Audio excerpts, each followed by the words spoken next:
Good afternoon, ladies and gentlemen. Welcome. My name's GBay99. I hope you all are having a wonderful day. Today we're back with a video that I promised a couple of days ago where we are going to be going into some gameplay-specific examples and talking about how LS's coaching has specifically improved my gameplay. I'm kind of excited about this. This game I just so happened to record.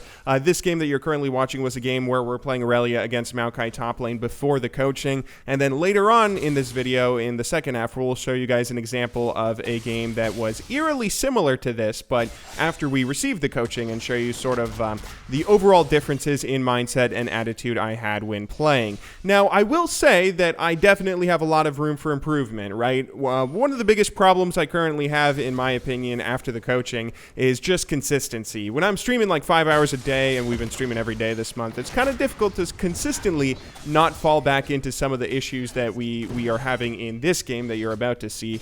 But I think overall, I really am becoming a much better player and a much more solid player when it comes to my gameplay and consistently having the biggest impact in games that I possibly can. This game, we surprisingly weren't able to do so, but the next game we were. But let's go ahead and just jump right into this gameplay. As you can see, things are already kicking off pretty quickly. We're playing Aurelia top lane versus this Maokai, and those of you who know League of Legends right now, if you know what's going on in the meta, you know that it's a tank meta. Right now, Maokai, Rammus, all these champions, Gragas even, any tank basically is currently thriving due to the lethality buffs, and everyone's playing tanks now, and tanks have really good scaling, and everybody hates tanks, right? So in this game, we are playing Aurelia top lane versus a Maokai, and throughout this early game, all I'm thinking is, let's kill these tanks. Let's kill them early and kill them often, because that's what we're going to have to do to win this game. If we can kill these guys over and over, then maybe we'll be able to stop their snowballing or delay it long enough that we can win the game before they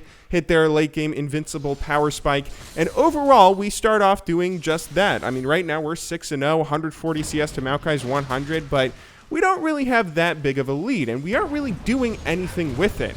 Look at where I am on the minimap right now. I'm in the one lane where we've already taken the outer turret. I'm just sort of up here, not really denying Maokai's CS or experience or anything, just kind of dicking around, maybe thinking I could get a kill, and I get shut down and give them shutdown gold. Later on in the game, we go mid lane. We end up just sort of team fighting and hoping that our team plays well in this team fight. We're throwing a lot of this game into the hands of our teammates and not really putting a lot of solo pressure, extending our lead on our own in this game. We're just kind of being dumb with our lead and not doing much with it. You may have noticed earlier in this game, Maokai was actually 0-5-0, but currently he's 1-5-4. He's going to get a few more assists here, I think, and you know, he's starting a little bit of a comeback. He already has a Sunfire and a Spirit Visage, so that 0-5-0 score doesn't really matter at all now. He's really tanky and annoying, and he's going to be more of a presence in teamfights than I am if I'm not careful and playing well. But I don't recognize that. I don't do anything smart with my advantage here at all. I'm just sort of running around, maybe thinking that hopefully we can get a good engage or something, and then look at this. I'm just running forward, getting caught, and more shutdown gold, more shutdown gold for the enemy team. I am really not doing anything smart with this lead, and so ultimately we end up losing this game. We end the game with a score of 9-7-4, I believe, and you know, we have a 100 CS lead by the end of it, but we really didn't do much to shut Maokai down. He ends 3-5-15, which, blame that on the tank meta as much as you want. This was a game that we could have and should have carried, but we just sort of let our focus on kills and no clear direction on how to shut the enemy team down. That just ended up throwing the game for us. However, after receiving the coaching, I definitely learned my lesson. So this game was a game that maybe one of the 5 games I played after receiving the coaching, just playing some solo queue. Again, we're going Aurelia up top lane against a Maokai, and I would say maybe the biggest focus that LS encouraged me to have when it came to laning phase and the early game laning phase part of League of Legends is don't focus on the kills, focus on CS advantages and denying CS and denying experience more importantly than anything else. Only go for kills if the enemy sort of consents, meaning that you don't have to bank on them playing poorly, that if you do everything right, you guarantee yourself myself getting the kill 100%. And so that's what I'm thinking. Right now, you're looking at a lot of footage that it's like, okay, it's level 2. What am I doing here? What am I doing? Well, right now, I'm trying to set up this freeze. Maokai is at 8 CS. I'm at 11. Nidalee does come top lane after I helped her out with a little bit of her invade, but we're not going to be able to get a kill here. Instead, I'm just sort of trying to freeze this minion wave and deny as much CS and experience from Maokai as possible. This is going to have a much bigger impact than that old 6-0 start that I had in the other previous game. Things start off really well with some decently good minion wave management. Here we are. He's at 9 CS. I'm at 26 when I'm at level 4 and he's at level 3. Right here, I'm going forward and I'm getting some damage on him, but right now I'm not thinking that I want to go and get a kill. I'm thinking I want to bully him out of lane so he can, so he loses experience, but he ends up turning back in, and then, he's consenting to that kill. He's like, hey, G-Bay, I want you to kill me if you're ballsy enough to Q me or something. So we go ahead and we get the kill, but we're waiting for him to make that mistake. Our entire focus is on the CS, and if you look at the CS a little later on, we recall buy items. We're at 36 CS, he's at 16. We have a level advantage on him, which is pretty significant this early in the game, and because he doesn't have flash or anything, we're able to go and get another kill on him.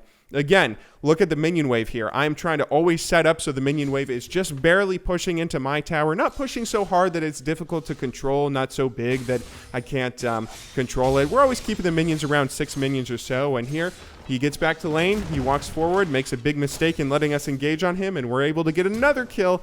52 CS to 17. He's 0-3-0, but I don't even care about my 3-0 scoreline. I care about the 52 CS to 17, 65 CS to 20, and look at this, we're level 8, he's still level 5. He doesn't even have his ultimate, and again, the minion wave is pushing into us. We do see another opportunity to go for a kill, so we take it, but again, the big theme here is just denying him as much as possible, and look at this, we're about to hit level 9, as he's still level 5, as we're at 75 CS to 21 CS. I think this is like 15 minutes into the game, 10 or 15 minutes into the game or something. This is a massive deficit for Maokai at this point. Now, Kha'Zix is actually going to come up top lane and kill me, unfortunately. I don't know if I could have expected this. Maybe I should have backed off earlier here. And, this is going to drag our score down to 5-1. But I don't even care as much about the score here, because even if I am 5-1, it's 81 CS to 21. It's 112 CS to 44.